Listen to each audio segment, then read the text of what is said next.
solve Oh, the issue. yeah.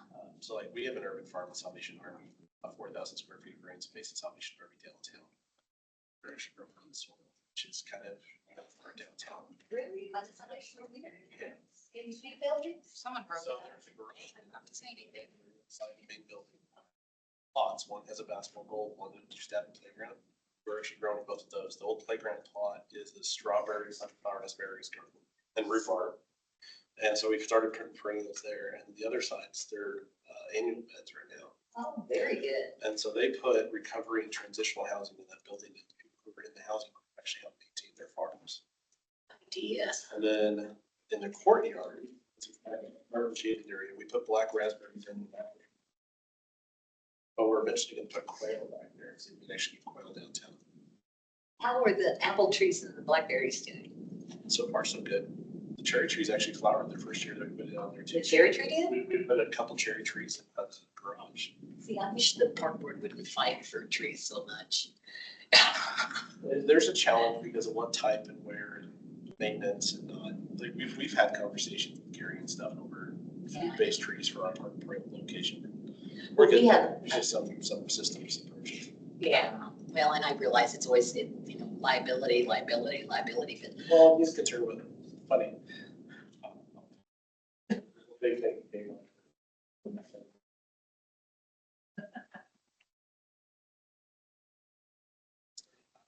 Big deal.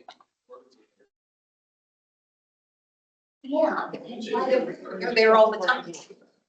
Oh, how are you? Hey, I'm good, thank you. I'm busy. I know, I'm going away in since I need to. Yeah, there we go.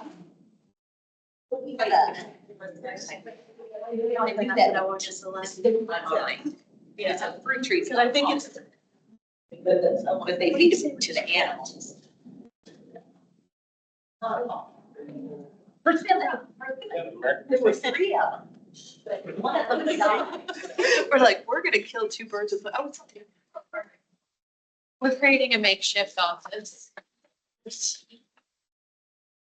Part of our individuals. We were talking about this and I look over, I was like, oh, he did it, we're fine. Perfect. Yes. Good, yeah. I'm good. Your offices today? Teaching a lot. My daughter lives in Oklahoma City and she has a mulberry tree in her backyard, so I joke about if you lay down a tar, they'll drop down, they're ripe and not quite ready, but, and then I said, different stuff we can make with it because, I mean, they're very useful. They're not the sweetest berry. No. They're still. But they're still trading as, tarts or in pies and eggs.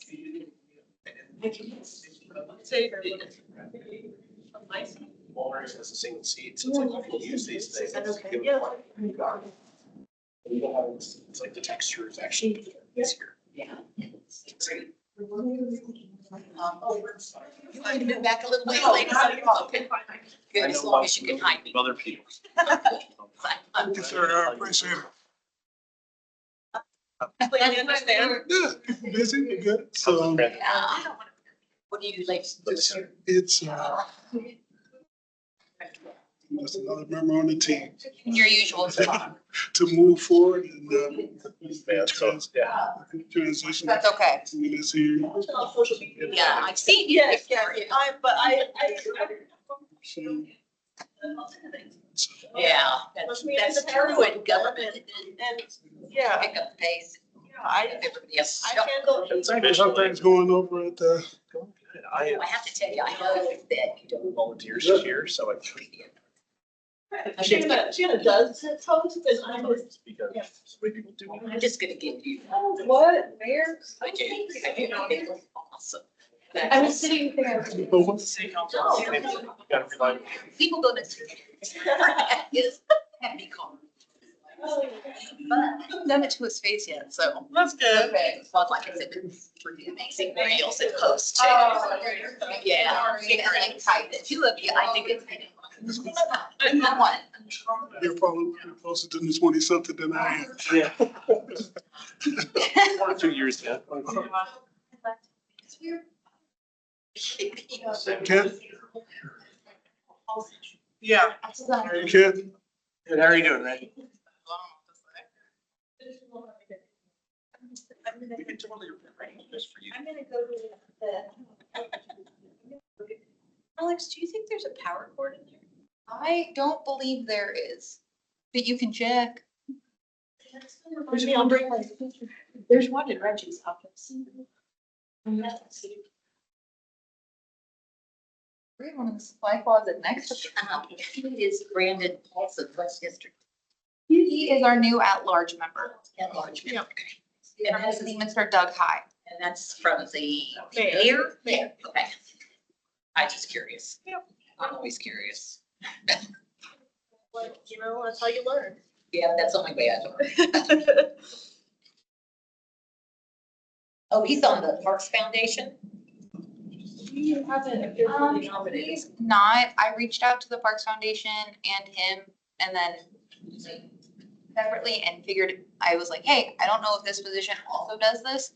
This is what the position did before. And he said, put me in contact with them. I'll do it. I said, Okay. I don't know if there's gonna be one today or not. It gets to be so many meetings that all of you end up attending, though. I feel bad sometimes. I think, okay, that's, and then turn the city council, hours of those people. Oh, yeah.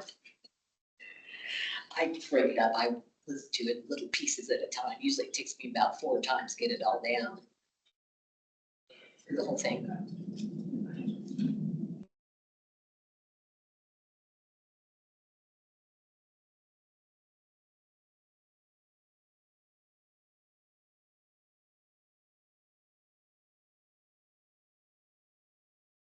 Reggie.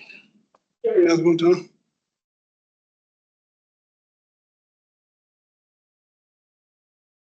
As soon as you sat down, I was gonna get up. I was just waiting to see if I had. I don't know, poppy. Here works for me. I like that. That's okay.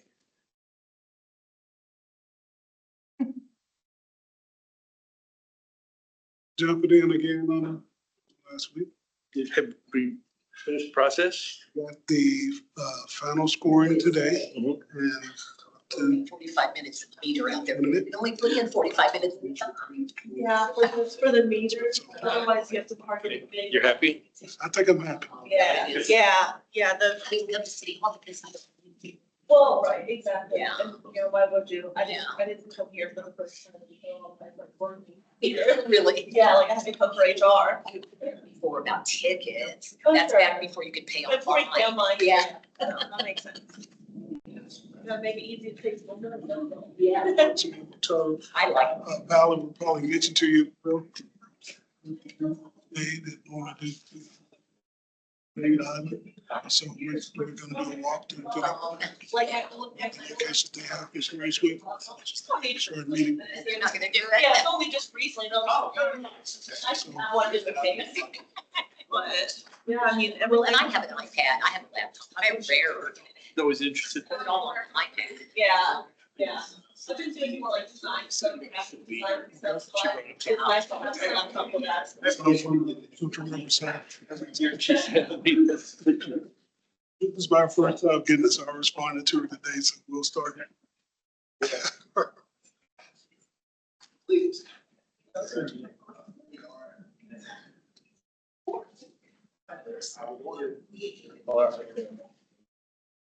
Oh, for sure. Yeah. Yeah, I'll sit that here for now. I'm not gonna be here now, because my time, the meter on the time on my meter is gonna run. So it's a little bit different. My thing is, if a word starts, say it took off, like when you. Good, how are you? And that is kind of I think that would be, I think if we did more than word. Yeah. And ultimately, they might. Yeah, we just may not be able to twice replace in the project. So I'll try to think through some of those things. You're out of business. My partner's, in work. I have some stuff in my barn if there's something you're looking for. Or not. I think it'd be awesome. Yeah, that's really cool. Yeah, for sure.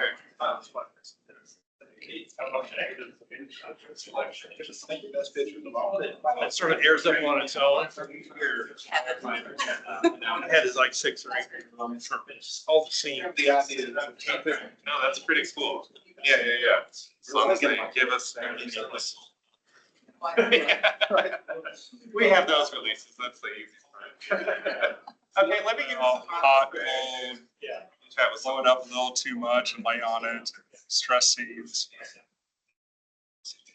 Some name that's not golf, it's not golf.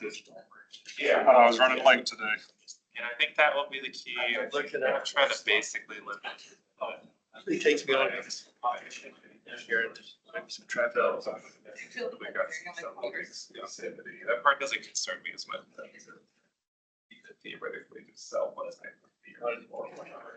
But like what she said, that's pretty cool. That's awesome. You didn't ask. Well, I need you to explain. Oh, yeah, since we're gonna be right here. That's cool. Appreciate it. Yeah. Sleep If you take, I got you.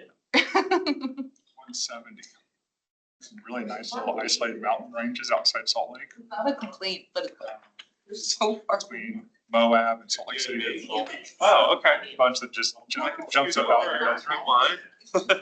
Provo's beautiful. More table. You drop down south and then north to catch the canyon lands side. As long as you're closer to the mouse thing. And Red Rocks is Key from beautiful. last time. Just the wrong time of year to be there. Wrong time of year to be there. Factual. How's your day going? That's good. I mean, that. Probably. Oh, fine. Closer to the end. Or 40 Yeah. into New Mexico and then roll to city. How are you? How are you doing? Used to live out.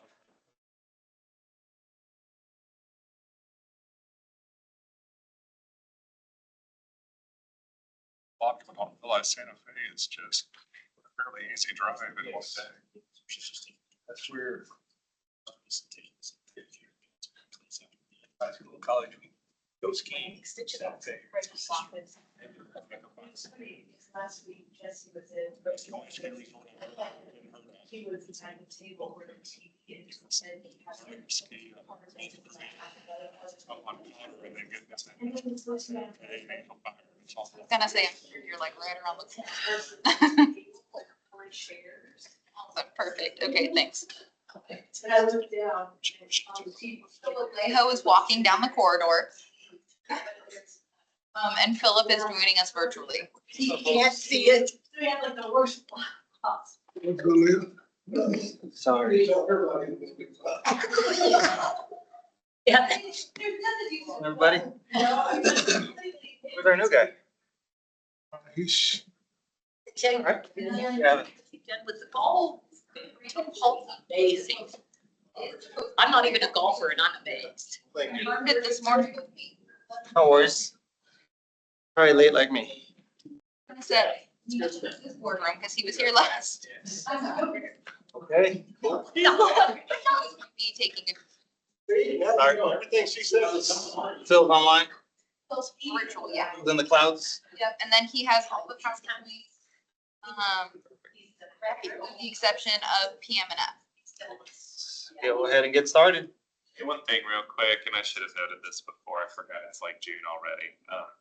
Wait, we do need to do the officers, and so this as a new item, Call that or wherever you'd like to put it. E. Yeah. I don't think we had any contested or anything, or Okay. figuring out who'd like to do what. Again? Okay. Then we will call the meeting to order. We will hold off on introducing Brandon Palsy. But we do have a public comment from Alyssa Missy Short. Yep, that's me. If you'd like to make your way up to the front. I can. I want, but I can't. If you could just state your name for the record.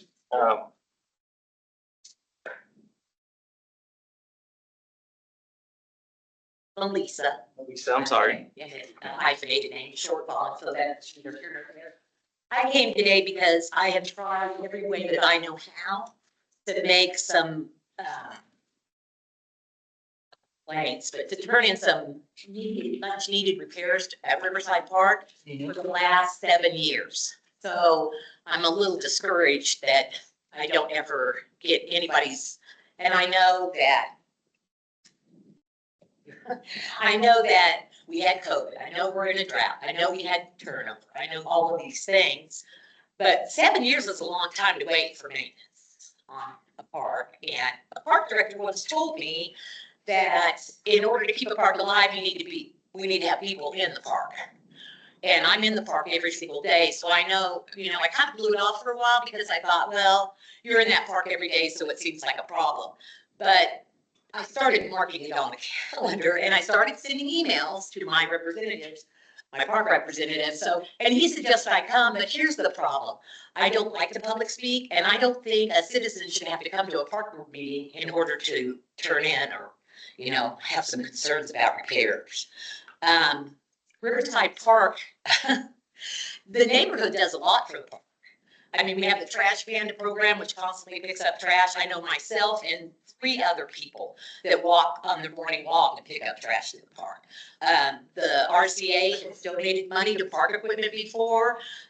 We have our new board for the Kansas Wildlife Exhibit, Friends of the Kansas Wildlife Exhibit. They've already raised a ton of money for the pagoda project. So I understand all those things, but I get concerned when I see graffiti on the gazebo, the concrete part of the gazebo, for 3 weeks, and you're waiting for me to call. That seems a little concerning because I just don't understand. And the problem is these repairs or these little fixes go on for years and years and people think nobody cares about the park. And then that brings in more people who don't care about the park. At night, I live on Franklin, so that's a block away from the park. I can hear the donuts. I don't know if Nate can or not. He lives a block over from me, but the donuts going on in the beer bottles. You go the next morning, and I've learned to take a little broom and dustpan because the beer bottles are, so I didn't know if it'd be possible to have that closed off like they do with Sim Park, like they do with the Keeper Park. But the repairs that I talked about in there, and I sent some more today. There's a couple of, some of these run over a couple of the posts, and they're starting to rust, so it's been a while. It wasn't from the event we had this weekend. And I don't mind the people on Sunday. I don't have any complaints about that at all. They've been doing that for years. And when you live near the park, you get used to the sounds of the park. I kind of live for the sounds of the park. I like that. But I don't think they need to pour $50,000 worth of concrete on green grass, but that's another story. But there's a lot of rotted wood on all the buildings and those buildings are 100 years old, and so is that wall. And I don't know if they've ever been, not updated, but repaired in any way. They're cracked. So the cracks are really bad now. So I don't know, and I don't even know how the walls. I tried to go back to the newspapers and see, but I couldn't find any information on them, other than the fact that they're 100 years old. The pond, which is not a pond anymore because it's dried up with the drought. There's nothing you can do about that. However, I was pretty sure there was a well over there by that. I don't know what all those things are that are in cages, but so that's another thing I was going to ask you to do. But mainly just it's little stuff like that. And I know that the best part about living close to the park is that we get to see the park and rent people all the time. And it's kind of comforting to have them in the neighborhood. You see them driving around in trucks and public works too. And I find it kind of comforting to have them in the neighborhood because they're always, on the lookout to what's going on. But I started counting 2 years ago, so this is only a 2-year count. We've lost 32 trees in 2 years. It's just Central Riverside Park. Not along the river, not along the drive this way, but just in the park. And that's a lot of trees to lose in one park, 32 trees. And none have been planted, but of course now you're gonna tell me it's because of the drought, which I get that too. But, Riverside's the oldest park in the park system. And Linwood, that's another one of my favorite parks. I go there all the time too. But we've lost so many trees that the shade, I mean, you can just see the plots where the bud plots where the trees used to be. Linwood would be the next one to lose a ton of trees because it's about the same age. And I know we haven't kept up with the number of trees we've lost, and I know that's about finances sometimes, but that's another concern I have. But mostly just the repairs. And that's all I can say. And I only have another 15 minutes on the, on the stupid thing out there. Did you share in comments? I wanted to say some compliments too, because like, first of all, I wanted to compliment Reggie on his, I don't know if you really, to have this job is impossible. You're never gonna make everybody happy. You know, you're not even gonna make half of them happy. It's a hard job, and you did such a great job with Rex that I don't know who's gonna cover you now. You know, they're gonna miss you a lot. And then the golf, Jesse in the golf, amazing what he's done with golf, amazing. So, I mean, I love our parks, I think, and I love the fact that we have the Park Foundation and the work they do, so it's not that I want to come and just complain, but I just wanted to be heard with the repairs. Oh, I appreciate you sharing those with us, and I know Reggie, I know we have, I mean, in the CIP, there's always requests for maintenance and things like that, but I don't know, could you maybe share about some of those maintenance schedules? So it's good.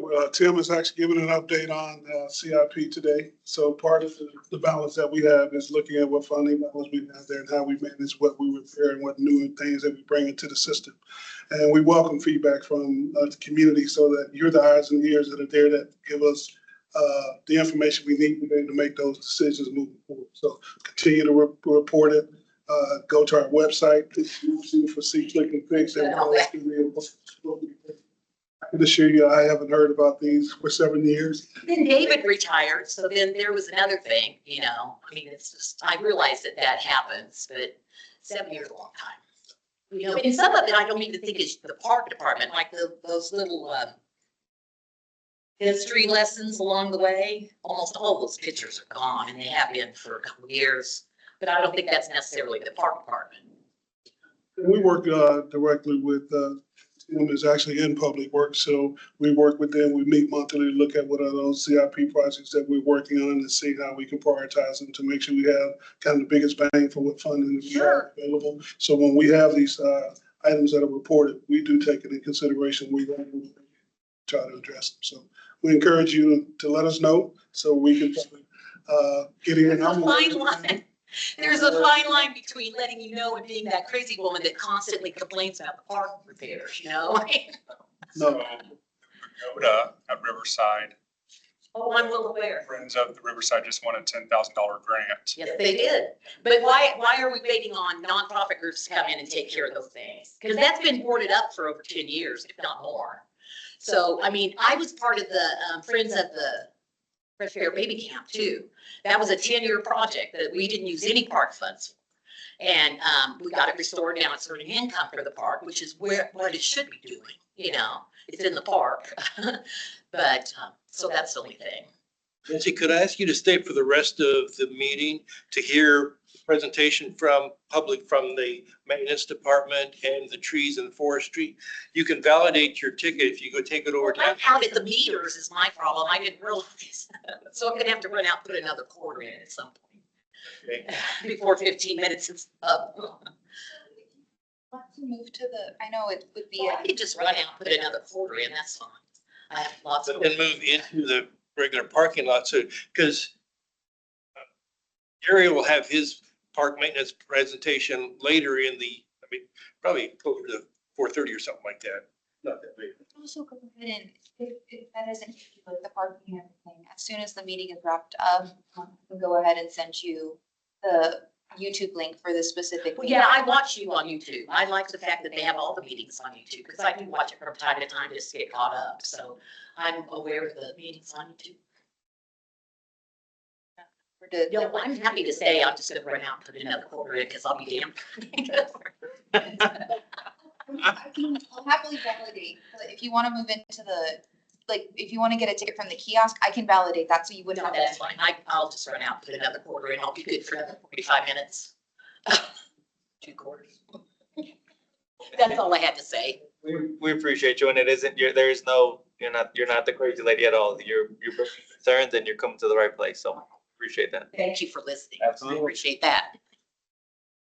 Okay, I'm gonna go back to, first announcement. We're gonna welcome a new, board member, Mr. Brandon Paulson. Paulsine, pardon my tardiness. Don't carry this if you're trying to go through security.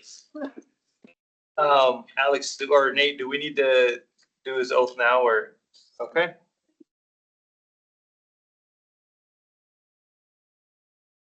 Yeah. Where do you want me? Stand right there, everybody. Got Steve. They You wanna raise your picture right afterwards. hand and just repeat that out loud. I, Brandon Paulsine, solemnly swear that I will support the Constitution of the United States and the Constitution of the State of Kansas. Charge the duties of the board of the city of Wichita, Kansas, so help me God. All right, thank you. And if you could sign those.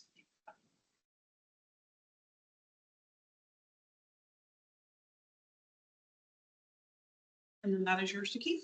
Thank you very much. Thank you, guys. Thank you for making the amendment here for me. Oh, absolutely. Do you want to share anything, about yourself to the board? I sure will. My name's Brandon Paulsine, and I was born and raised in Wichita, Kansas, and left for 10 years and intentionally moved back as a community actor. And I'm very grateful that Mayor Wu asked me to contribute, because we can't contribute unless we participate, and everyone that's in this room right now is participating, and I appreciate that. So thanks for the opportunity to help. I have a lot to learn, so I'm going to spend my time listening. I'll start now. Thank you, Brandon. Welcome. Okay. Nate, I think we got enough folks to vote on a couple of, minutes. We should, yeah, okay. We've got the January, do you want just one big motion? Oh, that's more up to you, but yeah, you can do them all at once. Okay. Unless, I guess, Again, does anybody have have? an issue, pull that one, and talk about that separately. Discuss them over. All right. So, Yeah, I thought so too. Okay. Accept all of them. we got a motion, and a second. All those in favor? Aye. All those opposed? All right. Meetings are approved. Thank you, Alex. All those are yours to sign, and then I'll. Cool. I will ask to borrow a pen because mine is signed. We've got some new, thank you. We got some new items for consideration. We're gonna invite Thomas Samantia with ICT Farms for an update. No, He was just here. Was just here. we can come back to him. All right, Tim, you're up, sir.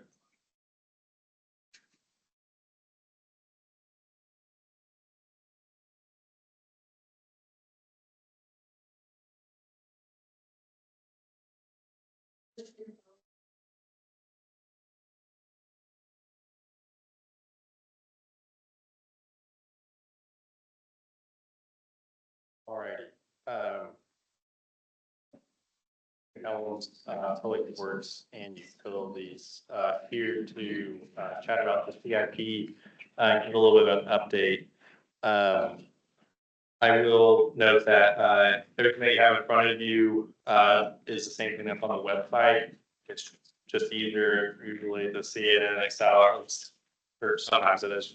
The ones that are bolded and underlined, in the title are ones that have been updated or changed since the last time I came, which was at the end of the first quarter, so that would have been March. So here for the quarterly update.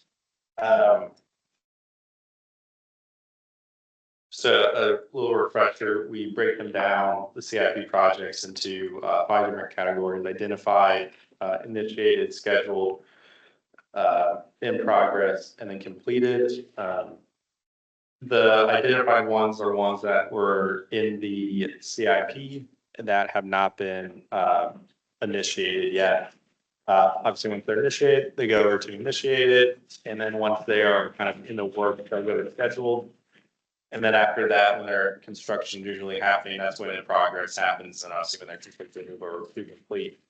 I won't go through every single one, but allow you to kind of spend a little bit of time to look at the spreadsheet in front of you to see if you have any questions, but I will kind of highlight a few in each category to give an update. The park master plan, that was out. I don't believe it hasn't been initiated yet, but it is out for an RFP, and then we will be making a selection here in the very near future to select a consultant to do the park master plan. 2025 Sun Prairie Park, that one is kind of hanging out there. Some priorities have changed a little bit at Pawnee Prairie Park. The biggest thing was deciding to, and that was using 2024 money, which you'll see here. But it was a combination of 2 years of funding for Pawnee Prairie Park. The main plan is the plan right now is to demo the existing building out there. We have bids that came back, so it's just getting a contractor rolling out there. So should you happen to drive down Tyler frequently, you should see a building hopefully not there in the near future. That building has been a big issue, and just it gets broken into practically every week, if not multiple times a week. It's been set on fire. It's time for it to get torn down. So I know Public Works and Park is excited to get that torn down, and then utilizing the rest of these funds to make improvements throughout the park. I think it's still needs total $5 million.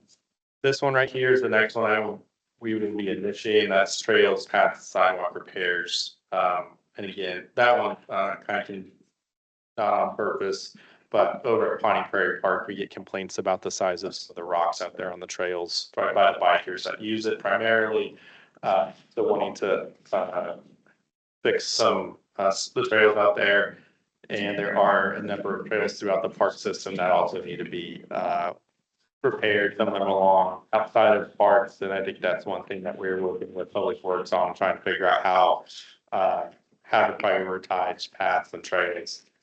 Many of our trails are asphalt, which just don't have the longevity as concrete trails. So we've been pushing more towards going to concrete trails. They're just easier to maintain, easier going and fix a panel rather than trying to replace a whole section of asphalt. And the prices have become a little bit more competitive between the two, whereas years ago, asphalt was just so much cheaper. Just kind of think to not do that. Initiated projects. So these are ones that are, again, they just haven't been, I guess, under design or kind of pushed along into having a true schedule or someone kind of rolling on the projects. The biggest one and the one that's going to be moving here sooner rather than later. Well, I guess both of these right here are going to be moving here soon. Central Riverside, we are pretty darn close to getting an RFP put together and sending that out for work over at Central Riverside Park. Again, this is coming from the 2025 playground rehab and development. So this is playground specific, as I kind of mentioned before, I think at previous meetings, that the playground, the sand playground over at Central Riverside is one of the oldest in the park system. So it is due for a replacement.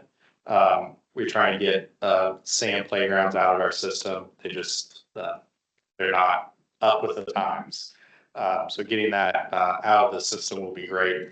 And then working on the pony stable over at OJ Watson Park. Looking forward to getting that one, especially with all the rain that we've had recently, and just in general, doesn't drain as well as it should. So we'll be utilizing this fund to help improve those living conditions for the ponies. And there's 7 of them out there. I don't think I know all of their names, but maybe through this process, we'll learn every single one of their names. Scheduled projects. So this is kind of where both of them sit for a while. This is kind of where really get into the details on how things are gonna get built.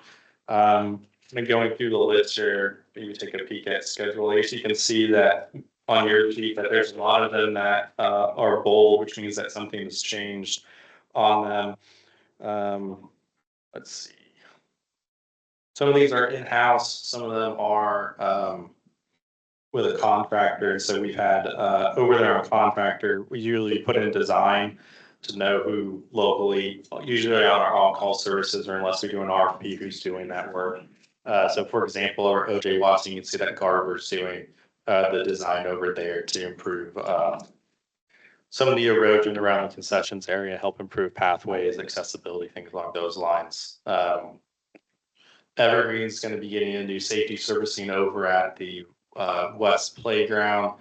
That should be happening here later this summer. I guess I'll take a moment and pause to see if you guys have any questions, or else I can keep on going through to in progress. There's been a number of things kind of shaking around, and luckily we've had a number of ribbon cuttings, which is always great to see. But I guess I'll kind of take a pause here and ask for any questions if you have any. Questions? Okay, I'll just keep chugging along then. As I mentioned earlier, that Pawnee Prairie Park, that's what this fund is coming from, to demo that building in 2024 money. 2024 playgrounds, that's Proct Wetlands, that should be mobilizing soon. Over at Proct Wetlands, that's outside of the wetlands itself, it's kind of near the parking lot over there. That one is exciting because it's a little different than how we're still working through the contracts with a vendor for that, but right now the plan is to go a little bit of different route than how we do on normal playgrounds, given that it's in a wetland, doing something unique and different rather than just I don't say a cookie cutter playground, but a cookie cutter playground, trying to do something unique over there, especially given the recent project with Proc Wetlands Phase 3. We haven't opened that up yet to the public. There hasn't been a ribbon cutting for that, but it's been really, with it being so dry the last few years and all the recent rain, it's looking really, really nice out there. I think everyone will be super excited when they are able to get out there, and once we open it up to the public. That one, Proc Wetlands Phase 3 is going well. One of the other things to hit on here is that improvements to the east bank of the river, for the lack of a better term to call it, the keeper parking lot area, that landscape over there. That has seen significant erosion issues, and that's one of our ISUs and most visited sites in the city. So the plan for this fall and likely into early next year will be to help restore the landscape around the keeper parking lot. We will try to do our best to get everything in by the end of the year, but knowing that just with getting grass established, we'll likely creep into next year to put down some sod and make that actually look really nice. So plan is to start once school gets back in. When school's out, everyone, is a lot more active and everything like that. So trying to kind of time it where there's a little bit less usage over there. There are hanging walls over at Herman Hill Garden in Cessna Park. Those have been placed on hold for now. This project up here and is likely going to take up more funds than what we were kind of initially thinking, but we want to make sure we do this right the first time and not try to go in and put a Band-Aid over it. So these are hanging walls. Luckily, we can kind of do them piece by piece if we need to, but as more funding becomes available, we'll go ahead and work through the retaining walls over at these different parks. In progress, there are a number of different basketball courts being put in Kiwanis, Murdoch, and Cessna. If you've been by those parks, you should see a nice new concrete basketball court. We've not put up the goals for that just yet, or the striping just yet. We want to make sure that concrete cures before we put down all the striping and all that. And as soon as you put up a basketball goal, it's going to get played on. So the plan is to wait to get the striping down, and then we'll go ahead and put up those goals. They seem to be moving along pretty well. Luckily, we got in Kiwanis and Murdoch before we had the recent storms, so I believe Cessna was just the last one to go on that one. park signage, working through that, so you should start to see some of the newer metal signs go up. I think they have a nice, fresh look. Quick example would be over at A. Price Woodard Park. That'll be one of the ones that we're using. I think the biggest thing is hitting most of the community facilities. We put a hold on everything within the Riverside neighborhood, but all of the like Hyde and Kiwanis and all those will be getting a sign. Most of them don't have very good signage right now, so we think it will be a good improvement and help with wayfinding. Chisholm Creek Park North, they Prado is the consultant for that one. They did the Chisholm Parkway Trail, or Chisholm Trail Parkway down to Lano.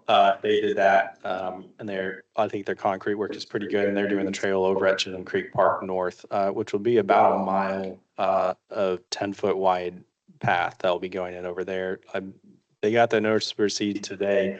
So it should be a matter of days if they have not already gone out there and started construction. We'll be closing down the entire park for that just because it will be an active construction site. And don't want folks going out there, something to happen, someone to fall, you never know exactly, what people will get into. So we're closing down the whole park and not keeping the parking lot open. The main reason is to just kind of prevent people from thinking that it's open and then going in there. So that will be closed and open here in the fall of this year. That has a lot of access from the neighborhood. So people, when I've been over there, they're not parking in the parking lot. They're just walking in or using their bicycles in from the neighborhood.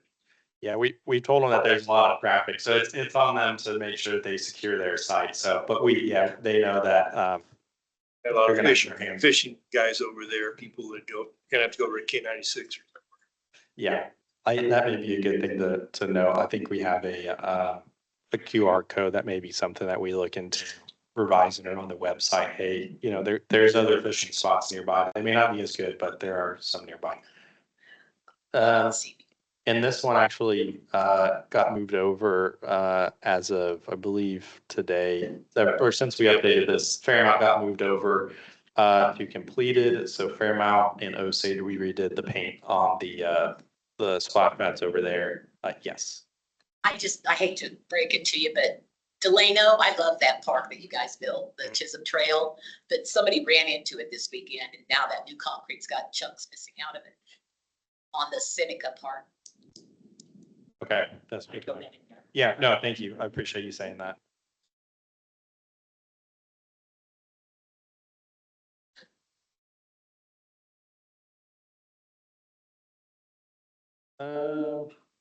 I'll keep on kind of going down through here. So Park Wetlands, that was another one. Hoping to move that one over to the completed here soon. McAdams, over at McAdams, the new brewer community facility.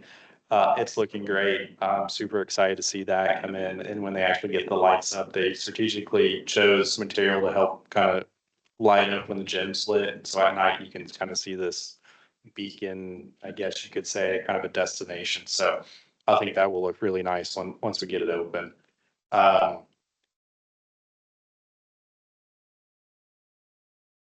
Then completed, these are the new, recent ones that we moved over, which luckily there's been quite a bit that we've moved over. Osage being one of them, again, that splash pad that we repainted. Orchard Recreation Center got a new roof just in the nick of time for these storms. So far, Reggie, hopefully you haven't heard anything recently. I have. Okay, that's always great. McAdams did a new tennis court over there, and I think that's looking pretty good. If you haven't been over there, Multicon did a pretty good job with that court. And if you don't know, we have 2 new restrooms, one of them in Nafter, one of them at Price Woodard. So far, I've heard good things about it. I haven't heard any real issues. Hopefully that's the same for you, Reggie, and Gary back there. So far those are doing well. Country Acres is now open to the public. Canine Rooster is now open to the public. LW Clap, playground and dog park, playground's open to the public. Unfortunately, we strategically put, there's a reason why many of our parks are in low or high prone flood areas, and part of that's because people don't want to build homes in flood areas. So parks end up getting kind of the short end of the stick on that one. So unfortunately, the dog park over at Clap did get hit. It was above a 100-year flood, so it, you know, hypothetically, this won't happen too very often. There was damage to the park, and we are looking at the bridges and railings to make sure that they are safe. There was some damage, but by and large, I think from a visual inspection thus far, the bridges seem to be doing all right, except for one of the handrails. So we're going to spend a little bit more time making sure that they are safe and they held up well. I think anything within a 100-year flood, that seems to do well most times. Some of our bridges aren't, you know, it kind of depends on what level you want to design a structure to. But I think they've done well so far. But again, going to make sure that they are still doing all right over there. So those are kind of the major ones that we've moved over, and hopefully I remember back in March telling you that they're going to move over. So thankfully they are now over in the completed project side. And I guess next time I come back will probably be, what is that, September? So we'll have a CIP or have a better idea on CIP. And so this identified project list will get a lot more full here next time I see you guys. But yeah, happy to stand for any questions. I know it's kind of a lot to digest, but if you have any questions, please go ahead and look at the this website. I will also mention and do a plug to there's been on social media, there's been the CIP budget simulator. So if you haven't done that, I know that they do look at that and they do take that information. So if you haven't done that, please do that. More information, the better. So yeah, happy to stand for any questions. Appreciate you, sir. Cool, thank you. Thank you. All right, Thomas, you're up, sir.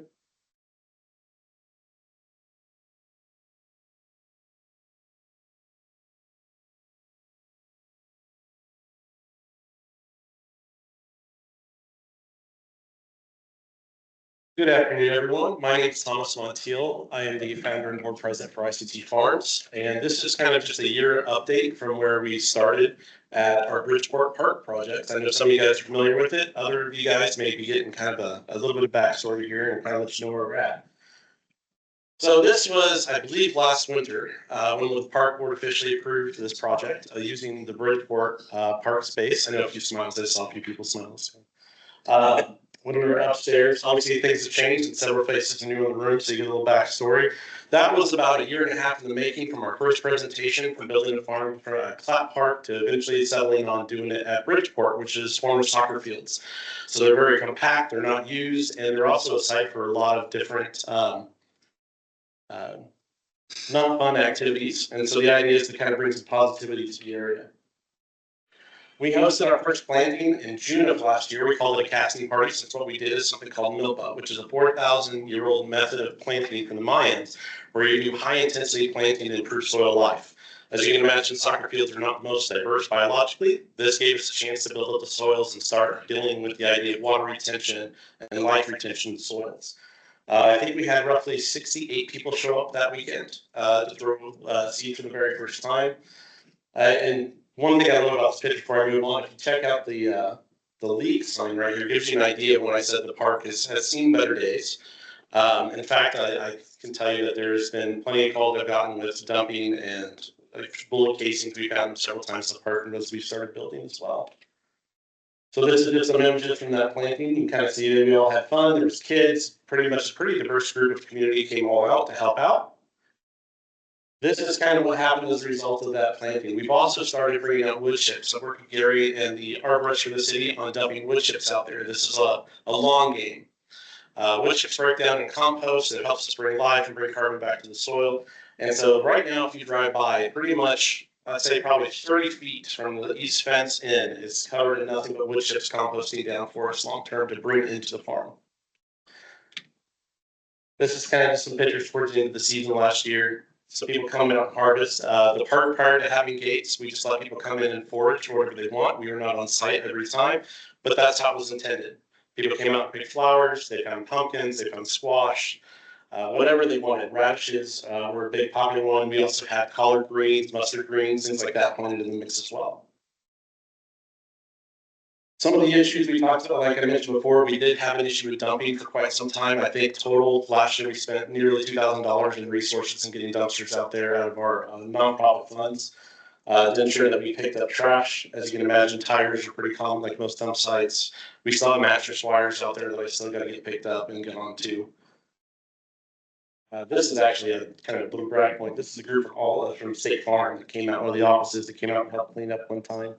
And Brenda, at the bottom right, she is the Sedgwick County Conservation District representative. So she's been out several times on this as well. This was over winter as we prepared for this year's garden. Excuse me, farm. So we did bring out a tractor, and what we did is we took all that, what they call green manure, all those dead plants on top, and we chopped it in just to the top inch and a half of soil. We do not till in our farms typically, so we don't go real deep. The idea, again, is just kind of feeding the worms, if you want to look at it that way. We're feeding the life in the soil, the idea to make it more and more prosperous. I did put that bottom picture so you can see all the skeletons of all the flowers that kind of grew. So the whole field at one point was just filled with just stuff, which is what we wanted.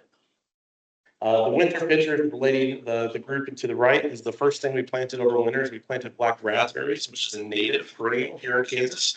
So we can start actually incorporating perennials so things can keep on giving long after we're gone. This was our potato planting. In March every year, all of our farm sites host kind of right around the St. Patrick's Day an opportunity to plant onions and potatoes. So this is just a group of volunteers that came out for a couple of days. I think we put roughly 300 pounds of seed potatoes in, which the soil is pretty compacted. So normally I would tell you we get 10 to 15 pounds per pound we put in. Likely it's probably more like 5 to 7. So we'll have several thousand pounds of potatoes coming up on site. Many of the onions are now ready, so we're going to start pulling those as well. I really debated when I was out there this morning bringing you guys some, but I didn't know that you'd want to smell onions at the whole meeting. They do smell really good. So one of the things that Alejo had mentioned is some of the challenges and things, kind of mentioning what we've experienced last year. So I found some of the pictures of some of the dumping that we've experienced. Some of the stuff is things that are still out there that have been recent last month and a half or so that we got to pick up. And then also some of the challenges for us is dealing with trees. Some of the old trees or some of the pine ground are diseased. They're kind of falling apart. And then this one on the right was just knocked down in one of those first big windstorms this spring. So I'll work with Gary communicating if we need to do something or if we need to have something come out. And then this is all the fun part. We're back to spring, so now it's plant time. Last year we didn't get a chance to plant till June, so it's pretty hot. So we purposely did something we didn't take a lot. And when the drought came up, we didn't plant a lot more because we didn't want to start using a lot of water. This spring we got a chance to take advantage of all the spring rain. So this is a group from IMA that came out, and what you're seeing that people taste on the side, I wanted to share these pictures, is their seedlings from last year that were still blooming. We had them eating radish flowers or collard green flowers, things that had already started seeding and flowering. Most people try to think that plants are wasted after they get to a certain point, but the truth is the flowers are actually really, really delicious. And so it was really fun getting people who've never had that experience a chance to just eat right off the ground and forage for food from stuff that grew from the previous year. What they're also growing and seeding is a mixture of watermelons and the milk bud on the opposite side. So last year we did the south, this year we're on the north half of the property. This is one of the youth groups that are out there. This is a group from Chapel Hill that started coming out. They expect, I believe, they're going to try to come out about once a month. And they also did the same thing, came out cleaning, planting seeds, things of that nature. So we rotate groups out there pretty frequently right now. Anybody who follows our Facebook page, I'm a little behind the pictures right now. But you'll see constant updates on all of our sites, including Bridgeport and what's going on. One of the exciting pieces coming up for us in July is WSU has a group of high schoolers up there that they're helping prepare for college. They're going to come out and be a part of this. We're inviting a lot of other community members. We're actually going to plant a pumpkin patch in July. So July 1st and 3rd. On our website, we posted some events that come out and actually plant pumpkin sunflowers and companion plants for pumpkins. If anybody's ever tried to grow squash in Kansas, you know we have 2 pests that love pumpkin. Yeah, I already hear the question. Yeah. Squash bug and vine borers. Well, there's plants you can plant with them. Things like marigolds, radishes, other things to try to reduce that pressure. And the goal for us is to plant somewhere around 30 different species of squash. So one way or another, we're going to get something out of this garden. I'm an abundance guy. If I'm going to do something, I'd probably do more than just a little bit. One of the cool things that came out of our need to secure the grounds. So after the police got, I knew they had several requests that Gary reached out when they found bullet casings, some dumping, some things that we got involved, and eventually the Parks Department actually put a gate on one side and some barriers on the other, so now it's a gated lock. Well, now we can actually look at redesigning how we want to do things a little bit. And this is kind of an opportunity from a programmatic standpoint and how we want to change the vision a little bit from when we first started. So instead of actually just making this one big farm, the idea that our board came up with was the idea of installing cultural-based gardens throughout the site. So American Southern, so things like okra, collards, things of that nature you would expect to find in the South. A Latin American-based garden. I always joke around and call it salsa gardens. It's what I grow at home often because it's what we eat a lot of. Things that are African influenced, things that are Middle Eastern influenced, purposely giving an opportunity for multiple cultures from around the world to be represented. And then, of course, even an indigenous one, things like Three Sisters, things that would be common to find historically in our area. Then long term, there's some ideas of some perennials. And again, this is kind of a little bit of evolving as we learn more and more about the soils and the site. As a regenerative grower, we tend to try to listen and watch. We do a lot of observations when we grow to figure out what will work and where. But this is kind of the direction we're now heading towards now that we have a little bit better of an idea of how it works. And now that we have a little bit more security with the gates. So, kind of fun to share. Nope, I'm throwing that in, and this one's a little different. Apologize. Again, Alejo asked me to share some limitations and challenges we may have had. I mentioned the dead or fallen trees being removed. Roughly dumping, like I said, we spent about $1,800 for our funds last year to pick that up. Funding to build, and when I say build, it's not like building a building structure. It is just cost to build what you just saw in the image. We do have an exciting piece that I'll talk to Reggie about soon. There's actually a Pathways grant that the Sedgwick County Health and Wellness Coalition is interested in investing in this site, anywhere from $5,000 to $20,000. It's not competitive grants. We're getting funds, just a matter of how much. So we get to have a fun conversation with those. Compacted soil. The equipment to move the high volumes wood chips, which we already expected. That's not new. It's just something we got to take care of when it's time. Lead volunteers. We're currently training a group of 20 years, kind of mid-20s to late 20s group of folks that really want to take on this site as being those lead labor and contacts for Bridgeport. Those folks that will really own the progress and making sure they're there every week, which is a lot of fun. Storage on site, restrooms, which we've already started pricing, things like porta potties. You can offer programs and youth programs. I know one of Reggie in my first meeting in his previous position was the idea of how do we get young people out there. We want young people out there. And then, of course, just park staff changes, standoffs, things of that nature, which we work through just like everybody else anytime.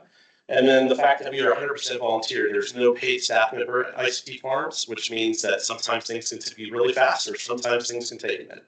So this is just kind of an organizational challenge as a whole. So that is pretty much it where we stand on our Bridgeport project. Thank you, Thomas, for preparing this presentation and for sharing. Questions for Thomas? Said that it was open for people to come and forage, but if you have it locked with a fence and a gate around it, how does that work?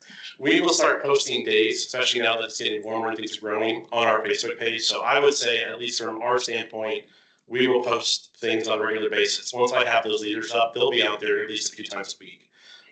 Maybe a sign. What was that? Make you a sign to go on your. We'll work on some of that. That's some of those things we'll talk on too. There's on-street parking there as well. Yeah. Well, there's not on-street parking. You do not want to park on Ohio. Ohio is a dangerous place. I would not recommend parking there with the semis and concrete trucks driving by.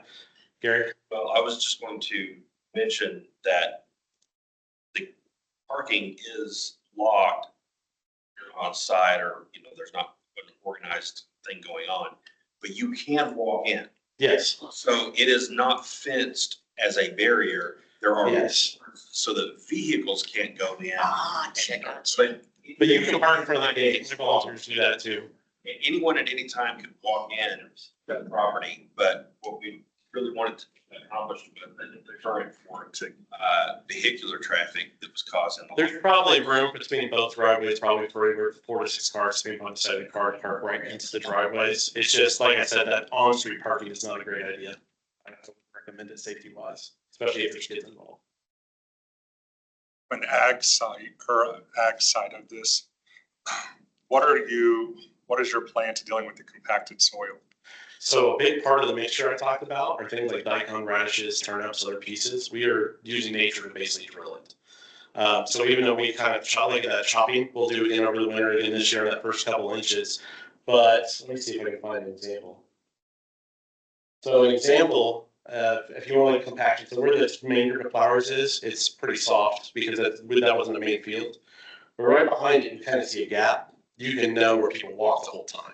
So we purposely gone through and planted a few more radishes, a few more daikons and stuff like that to purposely help soften it. And then this winter when we chop it back up, we may or may not hit it, try to spot, do a few deeper and try to get into. But the other thing is we're not going to end up planting the whole field. With the deep mulching system we plan on using long term, that'll help kind of create soil on top of soil overall. It'll just be patience on some areas.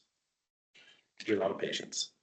To know if you're going in alfalfa, blue stem, chicory, it drives deep roots. So we actually have a few things there, and this will sound funny and it'll drive some people crazy. We also planted dandelions.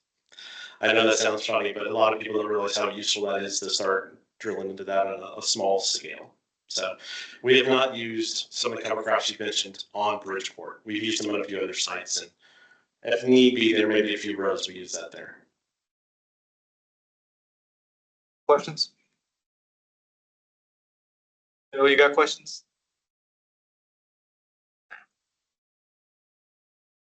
Thank you, Thomas. Thank you.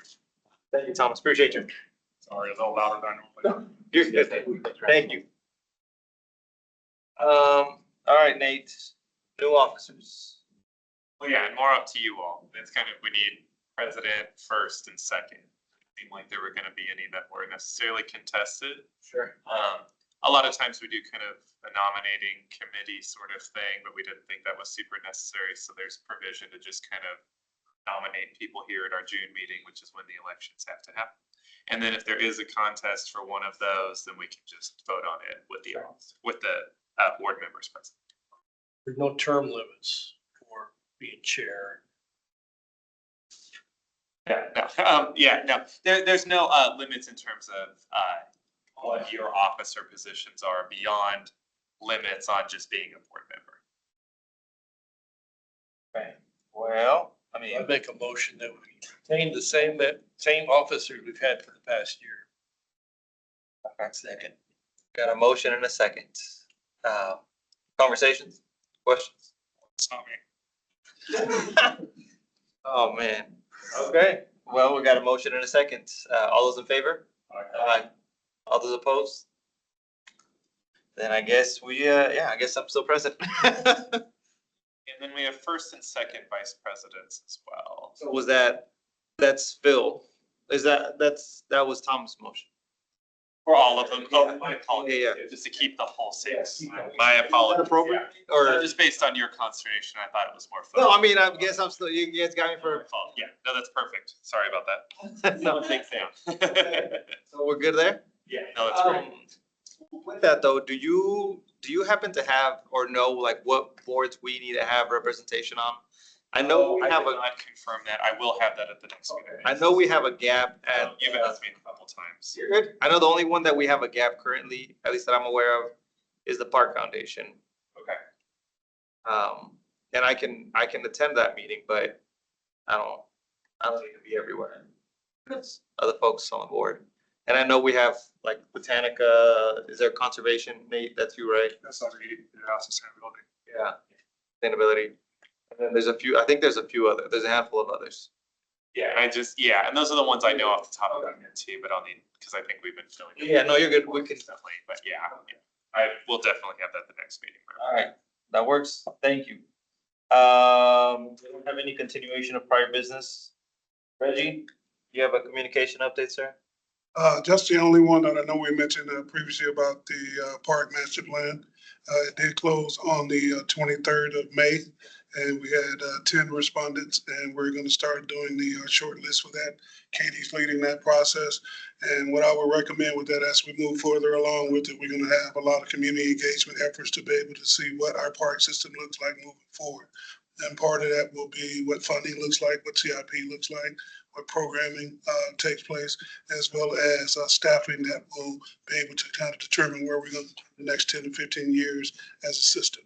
So please look for that when it comes out, when the vendor's selected. We will do a good job trying to get that out to the community so we can have as much engagement as we can as we move forward. So that's the big one that we're working on this year. The other thing is we did finish out interviews last week, the rec superintendent position. Thanks for Tom for filling in to help out with that due to scheduling conflicts. And we will be making an announcement by the end of this week on who that candidate is that's going to move forward in the position. We did do it internally. We had 5 candidates that applied, 4 moved through in the interview process. And I think we are landing somewhere that's going to give us a good person to help us move forward in the future.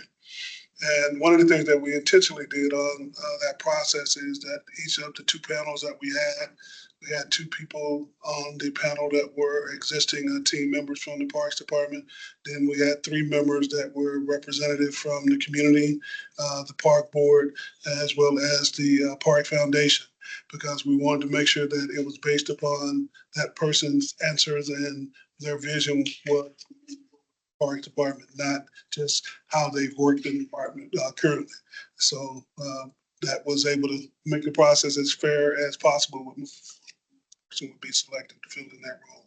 So we'll be making an announcement by the end of this week of who will be moving forward in that new position. Reggie, I was glad to help with that. And I wouldn't say I'm surprised, but I was very pleased that these were all internal candidates and they were all very strong candidates. Had a tough decision to make, and that was one of the things when we went into the process that we knew we had some really good people that have been here for doing a great job for the department. It was a good opportunity for some upward mobility. We always talk about what is our succession planning. This was a good opportunity to look at that and see how we can have someone internally to have opportunity to have a chance to move forward in their career. So. Thank you for participating.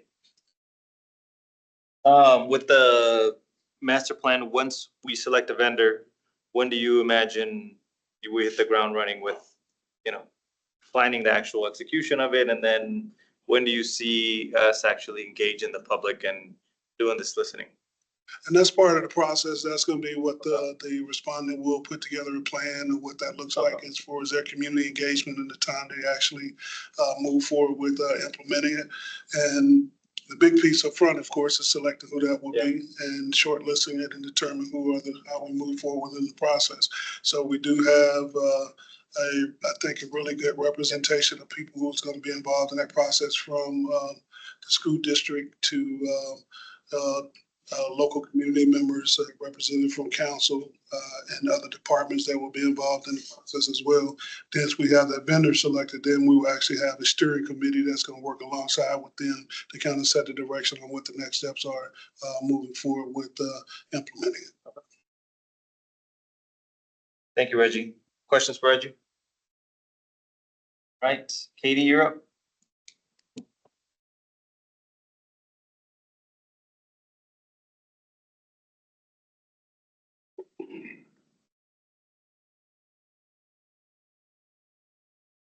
Here are our updated follower count.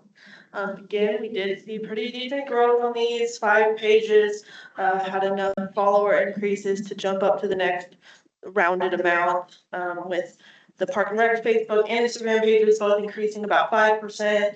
Kansas Wildlife Exhibit also about 5%, and GPNC 1.5%. The top post for the Park and Rec page was, no surprise here, about aquatics. The teaser post about splash pads opening early, that received 160,000 reach and 1,200 interactions, 220 of which were shares to personal pages. And that page overall was up about 450% this month. Watson Park page was up 70%, the top post being about summer hours kicking off, so longer hours, more availability for the rides. This post was clicked 57 times and overall reaching about 4,200.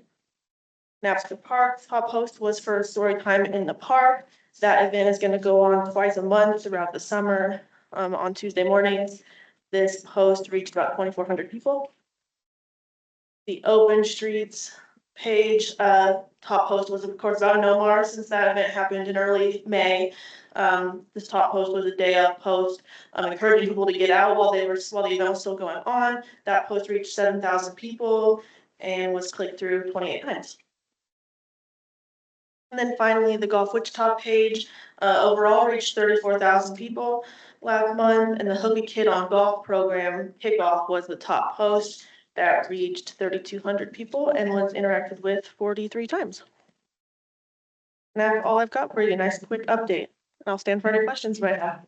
Questions? Crack the code on what gets more engagement than other posts, so we can start to attack those. We see some trends, but it does vary a lot from month to month. Aquatics is always the big one. Like, it was really no surprise to me at all that aquatics is gonna be what continues to see the most reach throughout the summer months. A lot of posts encouraging staff or shouting out staff, golfers, those ones tend to do really well.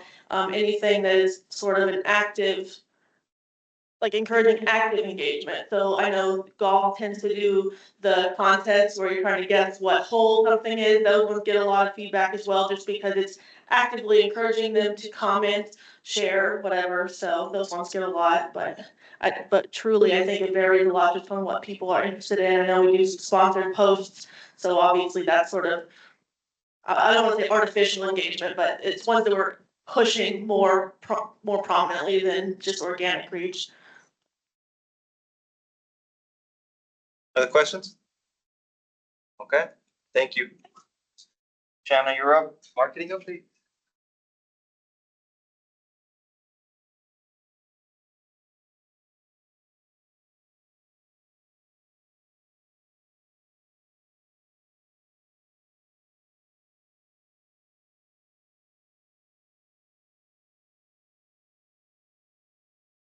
Please don't. Oh, Didn't close that. Sorry, Mom, sorry.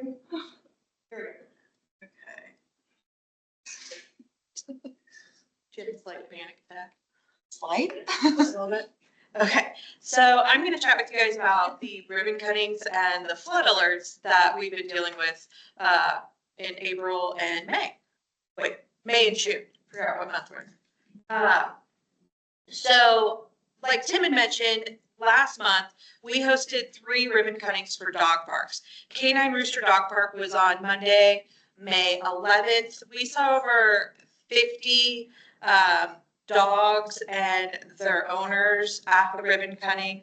I've never seen so many people from the public at a ribbon cutting before, so it was really cool to see this park get reopened and the community come back and celebrate it together. Country Acres, we held 2 days later on the 13th, and this is the first dog park that got opened in District 5, which Vice Mayor Johnston mentioned that District 5 has the most dog licenses of any district, but they didn't have a dog park until this. So I thought that was very interesting. And obviously the dogs loved it. You can see by the bottom picture. This guy, his name's Duke. He had a blast being the first dog in there. And we watched him run nonstop. So the energy was very high. This past week on Wednesday, we hosted the L.W. Platt Memorial Park ribbon cutting. We were focusing on the playground, the new walking paths, the dog park, and the art sculpture. Obviously the playground or the park is already established with the disc golf course, the cross country course, and there's one more thing there that I am not remembering right off the top of my head. There's a lot going on there. Okay. What's crazy about this is all of the work that goes on behind the scenes to get ready for what the public sees. So that's what I was going to share with you guys about the process that we go through. It starts with selecting the date of the ribbon cutting that works for all the stakeholders. So like in the case of L.W. Platt Park, we had to get with council member Hoheisel to make sure he was available. We had to get with all of the partners like USD 259, Park Springs, and a lot of the vendors that helped make this happen, especially the company that did the sculpture. They were all there. They had matching shirts on. It was great. They brought their kids. It was the best time. But what was funny about this is the week before the ribbon cutting, we were looking at the forecast going, oh, this is going to be so bad. And we were actually talking, do we move the ribbon cutting around? So all of that was going into play. We thought about moving it to Monday because that was the only day the forecast looked great. And then it turns out that's when the playground inspections were happening. So we left it on Wednesday. We coordinated with Flying Discs to be able to move inside their venue to host the ribbon cutting there if we needed to. Then on top of all of that, we create the run of show, the timeline of how everything happens at the event. When you get there, you think it all just magically happens, but it's actually very strategically planned out. And then we create graphics to let the public know what's going on. We share the event with the public, and then we host the ribbon cutting. And then we tell the story afterwards. And that's how we really get the community buy-in on these ribbon cuttings, is the story afterwards. While we do the storytelling, that gets more people engaged. And what's great about Park and Recreation and the relationships that we hold with like local media influencers in the community is they help tell our story for us. So we work with Kathy Spillman at Wichita on the Cheap, and she shared a reel of her child playing at LW Cloud the day it opened. The last time we spoke, it had over 200,000 views just for that one video. So we get a lot of help from the community in telling our story as well. So the impact of the flooding. So 5:45 a.m. last Wednesday, the day of LW Cloud Memorial Park ribbon cutting, Brett, Reggie, Gary, and I have a text thread going, and we're all panicking because it's just flooded, and we're like, what do we need to do? Can we still have the ribbon cutting? How does the park look? And what's great is Gary and his team is so seasoned, they don't even sweat a drop. They're just like rolling with it, ready to go. They assess the situation. The playground, it had some debris from flooding. Their teams were out there cleaning it up, making sure we could still host the ribbon cutting at 11 a.m. Unfortunately, like Tim mentioned, the dog park, we could not open that day because you can see what happened to the dog park, and eventually it will open to the public. But what we noticed from the flooding is that there is all of this communication that we have to get out to the public. And so there was even swim lessons that had to be canceled, swim team practice that had to be canceled because of all the rain. Rides at Watson Park were canceled because it was too muddy to get the ponies out. So fortunately, we have a mobile app that I know you all have on your phone because you showed me. I appreciate that. And we just recently broke 4,000 downloads, so that's something to celebrate.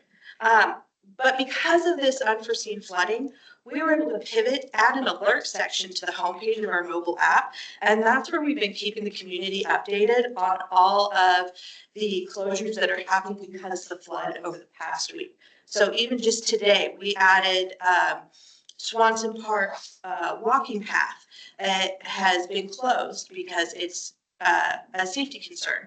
And then we added Prairie Sunset Trail, the biking path, because there's safety concerns there.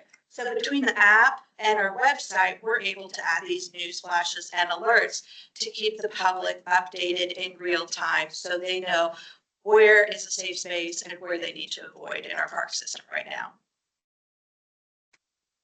And this is just what you can see in our app. We've got the playground and dog park closures, cancellations due to weather, splash pad issues, or ride closures at Watson Park. So there's details about each of it. And I will save for questions. Questions? Are there plans to go ahead and forecast future issues? Maybe too hot, storm damage, and just have those on the backside of the app that have to recreate them? Oh, what's great is I can just unpublish and then tweak and republish. So I'm not having to recreate the wheel each time. We have a lot of flexibility with our app since we built it in-house. It gives us a lot of the structure that we want to be able to tweak and apply. Questions? And I just want to say, we wanted to make sure that we highlight as well, because a lot of times when we think about marketing, you're thinking about just programs itself that we do. There's a lot of things behind the scene that the marketing team does to make sure the community is aware of what impacts to be able to access programs and services that we provide. And then also want to be able to track how the impact is on it. So we have some way to measure, like you said, where did we put those efforts, or what do we need to increase what we're doing to make sure we get the most visibility. And our app has been something that's been a big plus for us to have some real-time communication, that people can stay alert on what things are taking place and get real-time information that's out to the community, so that we don't have to worry about a 2-year-old at the playground kicking and screaming with mom because it's closed, and they can find out ahead of time of what is the nearest park that's there that they can actually go to and enjoy it. Thank you. All right, golf update.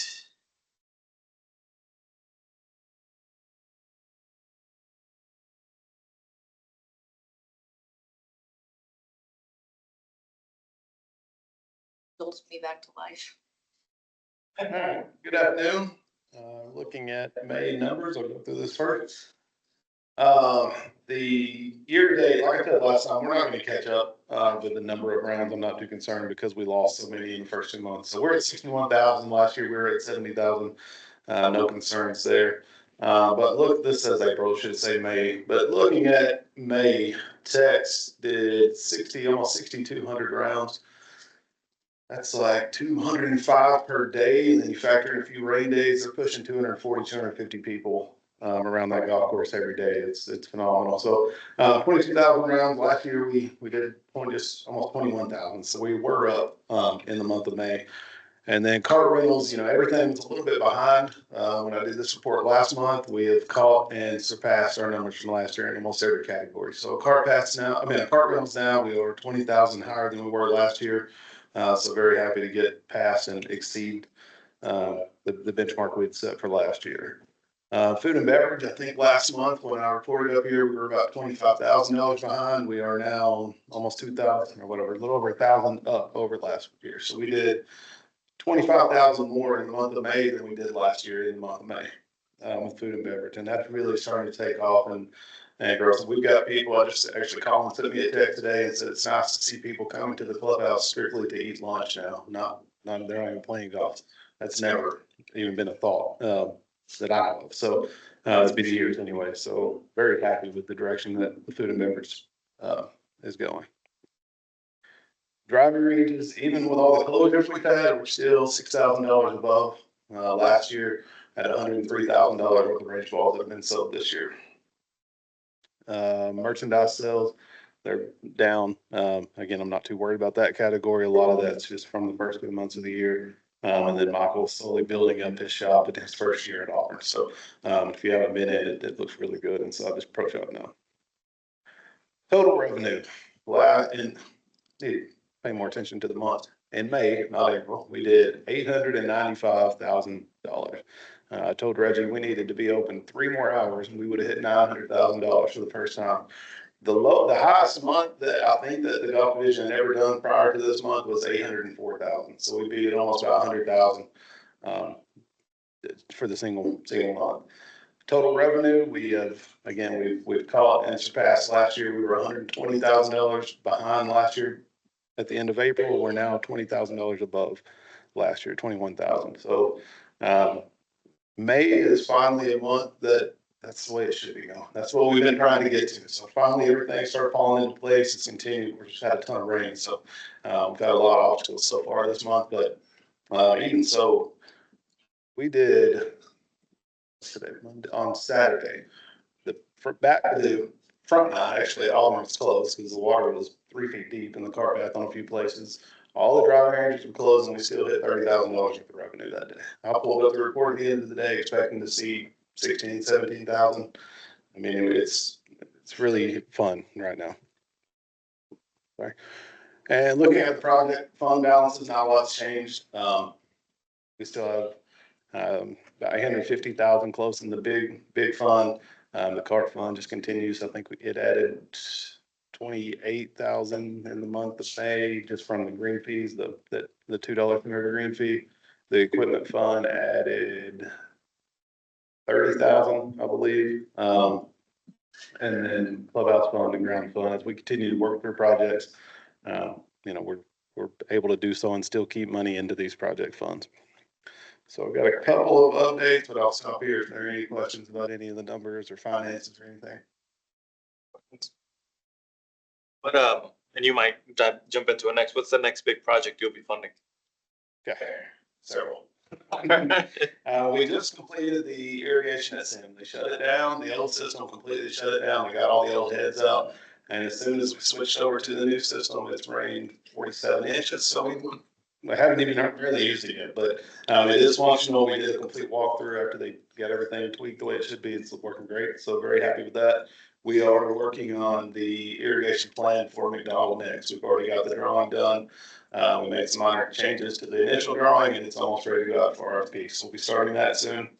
At Auburn, we poured the concrete on the driving range for the mats. It needs to cure. He wants to let it cure for 3 weeks to get all the moisture out before we put the adhesive and put the carpet and the mats down. So that should be done by the end of the month. We have a huge sod project that we're going to do on the 18th. We're having about 2 acres of sod delivered. We're going to redo almost the entire fairway on hole number 18, which has always been a problem. 3 tee boxes at Sim, and then we're going to create a nursery with what's left over at Tex. It's going to be on the end of the driving range, on the north end of the driving range. And that way we can build that nursery up when we need sod. We had it last year. We needed sod and we couldn't even buy it. Nobody had it. So we don't want to be stuck in that situation again. And then the other big project that we're working on at MAC is complete bunker renovation. So we're going to eliminate about 25 bunkers and then reshape and redo all the bunkering at MAC. That golf course right now looks phenomenal. The bunkers are the last missing piece. So we get the bunkers the way they should be, and I'm going to be really happy, I think, with that golf course. So, and then there's 750,000 other small projects that I won't sit up here and talk about, but we got a lot of things going. And then next Monday, we host the Monday qualifier for the Corn Fair for the Wichita Open. We are one host site at Auburn, and Sand Creek is the other host site. So depending on how many spots they have, 4 to 8 spots will be available for people to qualify for the Wichita Open. That's an honor to host that tournament. It's a cool deal to be a part of. So we're trying to make sure the course is as good as it can be for all these players that are trying to move up to that next level of their career. So. That's exciting. It is. It's fun. Any other questions? Questions? All right. Thank you all so much. Thank you. Park maintenance and forestry. Yeah. You golf good? Golf, Reggie? I'll lose a few pounds every now and then. I lose golf balls more than I golf. All right. Maintenance and forestry. Do forestry first. Nothing really flashy with forestry. One of the big takeaways from this slide is the number of emergency call outs that we had just in May. For perspective, April had 200. So, and most of those were in the last week and a half of May. So we did a lot of emergency work in May, and that continued through the first part of June. Our overall production numbers are good, but they're mostly just related to emergencies, not knocking down our backlog. So, but we have to take care of public safety, and that's our main focus. So we'll continue to do that. And again, nothing real flashy with forestry this month. We're headed into June to do the same thing. So, construction, special projects. Always the list is really long. There's several things I wanted to point out. There's a fence that we inherited some 50 years ago when I-35 was built. Some of the residents along that fence don't like it. It's deteriorating, as you can imagine. A wooden fence would after 50 years. And so one example of what probably is our approach is when residents want that removed, we go and remove it. We're not planning to replace it at this point. We don't have the capacity or capital to replace it. But maintaining such a dilapidated piece of infrastructure has just been cost prohibitive. It's just beyond maintenance. So we want to remove it where we can, and they're at 1811 East Governor Circle. They're by McKnight Drain area. We did just that, and resident there started out this process fairly upset and is now, I wouldn't call her a raving fan, but is much more pleased now than they were when we started talking. So trying to keep friends, right? A lot of different projects. Another highlight that I wanted to point out on this slide is the bottom bullet point, just the sheer number of places where we do remove graffiti. There are plenty more out there that we know of, some that we don't know of. We learn about new graffiti almost daily. So we respond to that when we can, when we find out about it. And with graffiti, there's kind of a sliding scale, I guess. And this is not perfection, but if it is super offensive, we're probably going to respond faster, just to keep it out in front of the kids, that are playing on the playgrounds and whatnot. And so that can play a part in it.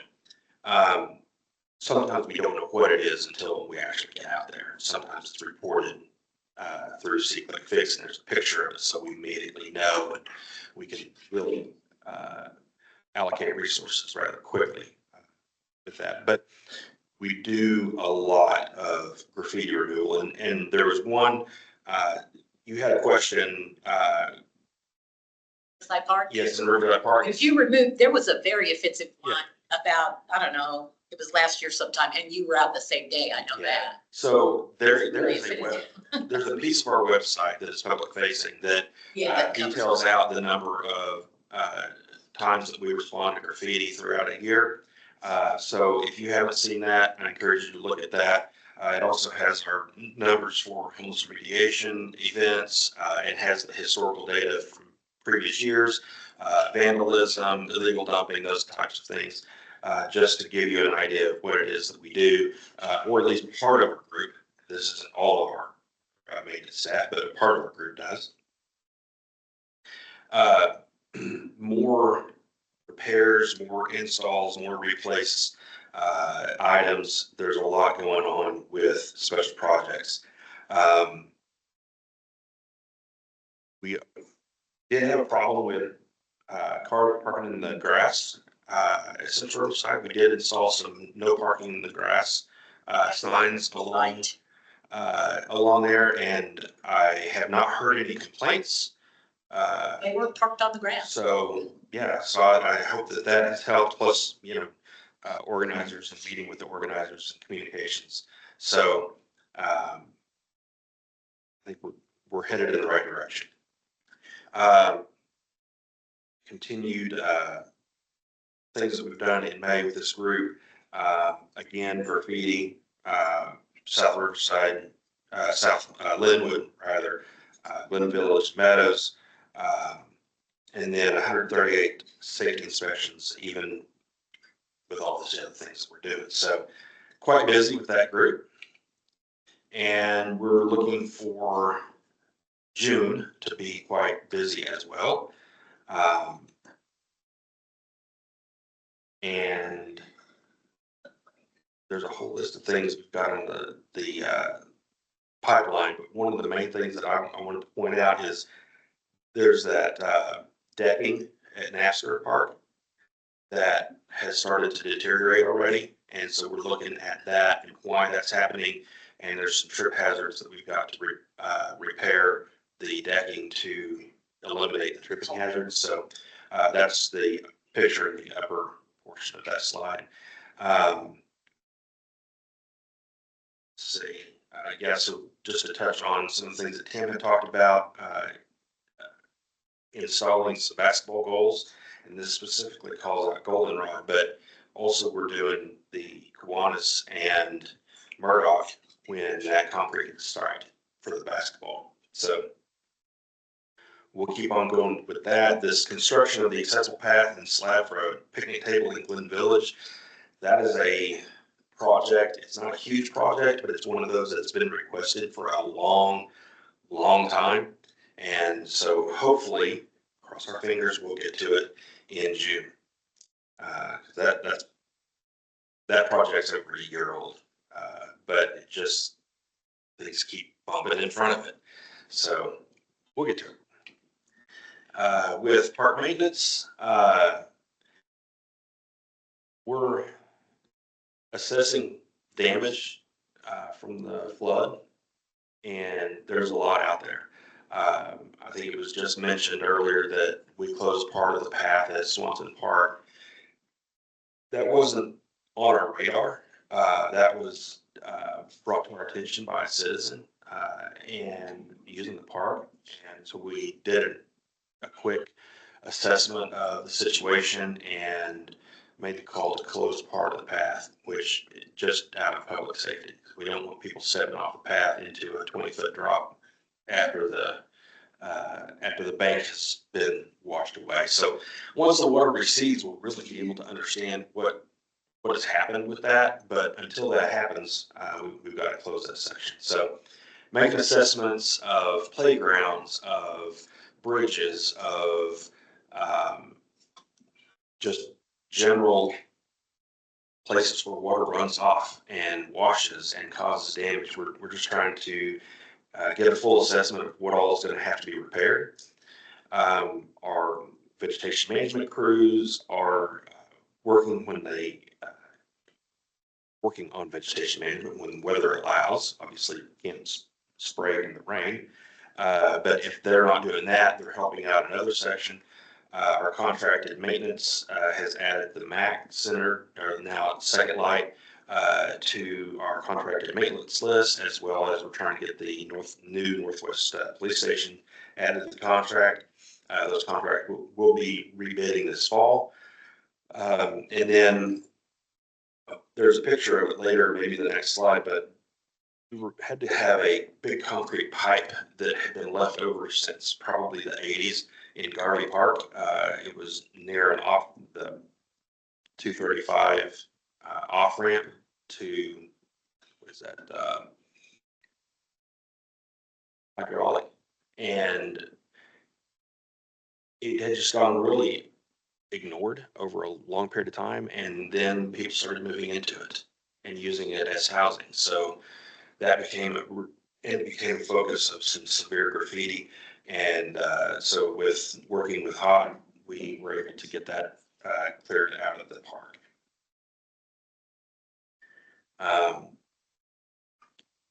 The rain has really put us behind on retained maintenance, internal services for mowing our core parks, including Central Riverside. It's much longer grass than what we really wanted to allow to happen, but we also don't want to run up the park and tear it up. So there's a balance, and we're going to be mowing that just as quickly as possible. I think they even got started today, but the forecast is not quite as wet, so I think we're going to get caught up. Our irrigation crew completed testing of all the backflows that we were responsible for. That testing is a requirement, a legal requirement, so we had to do that. It's an annual deal, but we did get that completed on time. And athletics crew is just really busy with all the tournaments and all the things we got going on. And then our itinerary camp crew, of course, busy there. Refuse is busy. There's just an increase in tonnage of debris that's hauled off seemingly every month. So staying pretty busy. I'll stand for any questions that you can have. Mr. Gary? I think you do a great job. Thanks. It's a lot of parks. Even though I had my complaints or whatever, you do a good job. All your crew does. Thank you. And you're very kind. If otherwise, I need to know. All right. That's not our standard. Gary, I mentioned this to Reg the other day during the interview about the plaque at Woodard Park, Woodard 18th and Pyatt. And a friend came to town, was interested in the plane crash in 1965, I guess it was, in that area. And the plaque, and maybe it is Lynette Woodard's portrait or something like that, is removed. And I went by there the other day to confirm. It all looks fine except have the glue, the adhesive that is there. And I have no idea what it looked like before that, but I just wanted to follow up on that. Okay. We'll have to look into that, see what we need to do to replace it. Unfortunately, that it was mentioned, like the Central Riverside, the wayfinding, the historical markers, and all the rocks are still there with the little indent where the plaque goes, and every time we replace the plaque, they get bottomed out. It's like we can't have something. I suspect the same thing. But we'll see what was there for sure. Any other questions?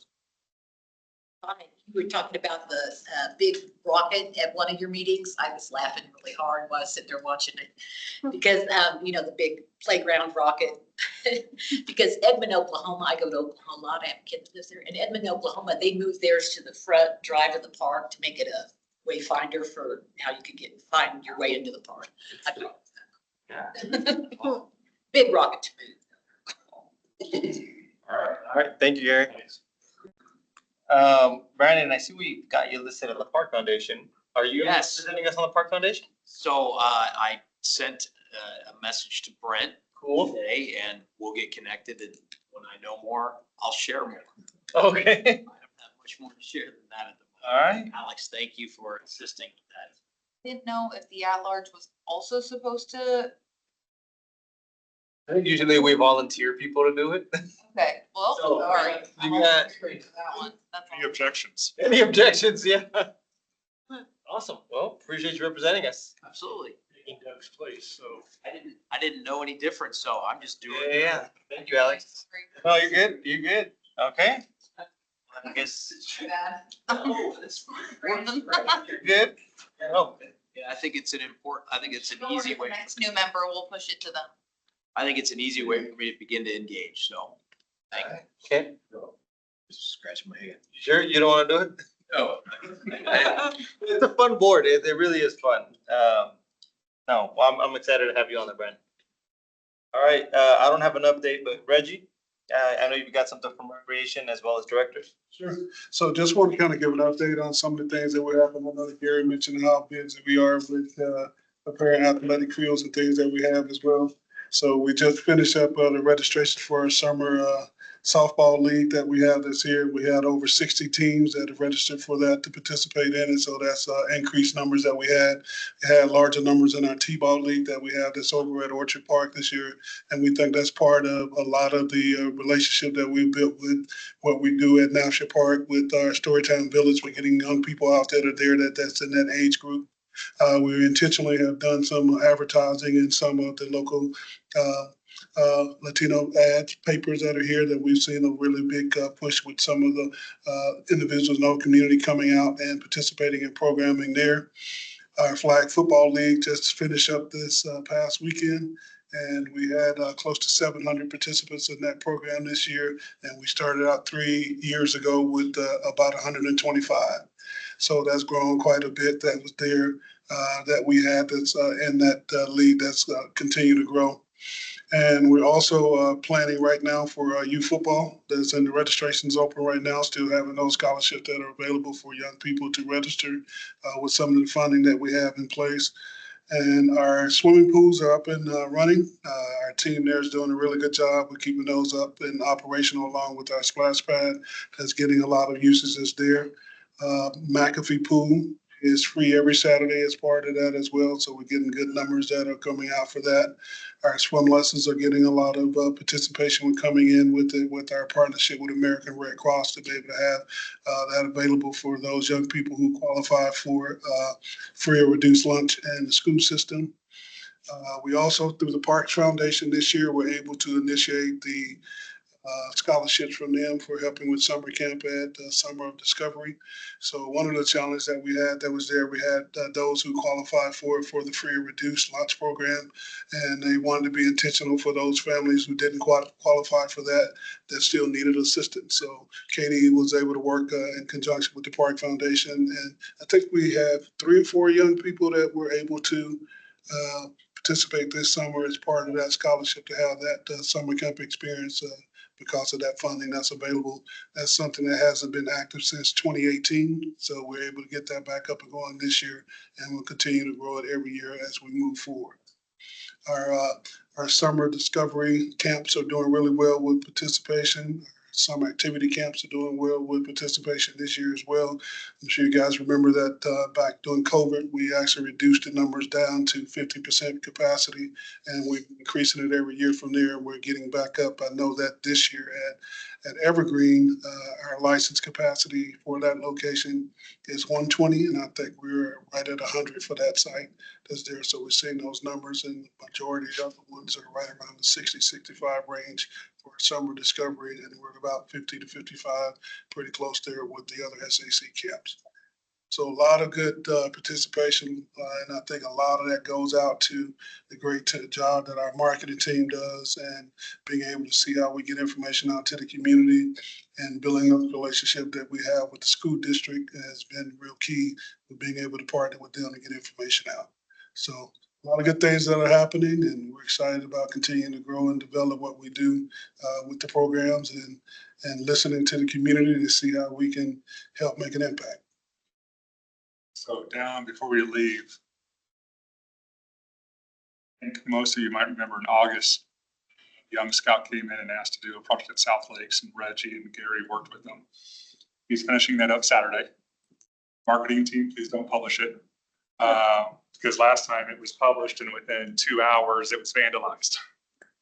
So we're setting concrete posts Saturday. Yes. The wood chips, he thought he put down wood chips in all the wet spots. He found new wet spots with the amount of rain that we got versus normal. With the science teacher, Mr. Bolster, and his project, it should all be wrapped up Saturday, and South Lakes will have the nature trail back up and going. That's awesome. So I talked with Alex. Next meeting, go ahead and grill him. I'll bring him in for 3 minutes to celebrate and say thank you for sure what he did. That's amazing. Thank you for bringing that up. Just grill him. That's amazing. Thank you for doing that and for bringing that up. Football program at Glendale Park. Yes, so we actually, Jesse and Shannon and I actually met with Councilman Johnson the other day, looking at starting, kicking off some of the fundraising efforts for that. We're going to be working with Barry Sanders and his team to do a celebrity golf tournament. We're looking at the exact location for it. We have some fun sites that we think that was going to work out well. Like 4 courses, I think. That's pretty cool. We're going to be able to pull it off at all 4. But trying to look at particularly doing the same weekend that the Chiefs play the Lions, so that they can be here in town for that and then go up for that particular game. So we're working on that and the final locations and confirming Barry's availability for that. We're also working with a group that's called Bricks R Us to look at doing a paver campaign where we can actually have a grassroots effort for a community member can do a brick that's monogrammed and put into the walkway leading up into the actual stadium. And that would be a way to be able to raise some additional funds for that as well. So surprisingly, we're looking at trying to sell 20,000 bricks that are coming into it. And with that campaign, we can look at almost raising about a fourth of what we need with the funding for that particular, for the project itself. So we're excited about it. We presented to the Park Foundation. We have an MOU in place with the Park Foundation. They are the fiduciary to be able to host all of the funding to come into for the project. So that makes it eligible for donations to come through. And part of that as well, they typically charge a processing fee for coming in to handle those funds. And they've agreed that a portion of that fee, they're going to donate back towards the project to help with the expenses for us. So they have been a really big support for us to move forward. We also have a complete website that's in place that gives an overview of the entire project itself. And you can go on here and look at the renderings of it, as well as the video of it, and then make a campaign donation from there to the Park Foundation's website. This is not part of the CIP. There's no. There isn't currently any designated dollars that are in the CIP for the project itself. We're looking at going out, getting private dollars to help the project moving forward. Like to buy a brick. Yeah, what are we selling the bricks for? What are they selling for? 200. Cool. Yeah. On it. A lot of exciting things is going on here in the department. I tell everyone all the time, we have a great team that works really hard, and I think that as we get to with the park master plan and being able to set what some of those goals are and how we move forward with what our department is going to look like for the next 10 to 15 years is going to give us even more direction to be able to move and continue to provide quality service to the community. You, Reggie? Other questions? Comments? All right, well, move to adjourn. Thank you, Reggie. You have it on your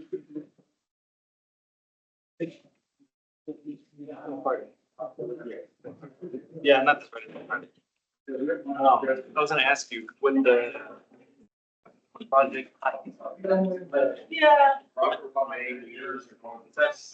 haven't seen any more. So Yeah, good thing. planning stage is on. You're in my car. So another question was asked about, is there any CIP dollar Was there, towards it? No, there isn't. Our big goal is trying to see what we can do to and opportunities that we can leverage some of that with some. Thanks, Reggie. Looking forward to it. Nice to meet you. I know we. Alejo, that's what I thought. Thank you. Good to meet you. Tom, Brandon, Paul. And I know we kind of met last Friday, last meeting. Yes. Yeah. Excited to have you. You do a great job. So I'll get connected with Brent and we'll move that foundation relationship. That's why I'm going to assign you one of these. We were talking about this before.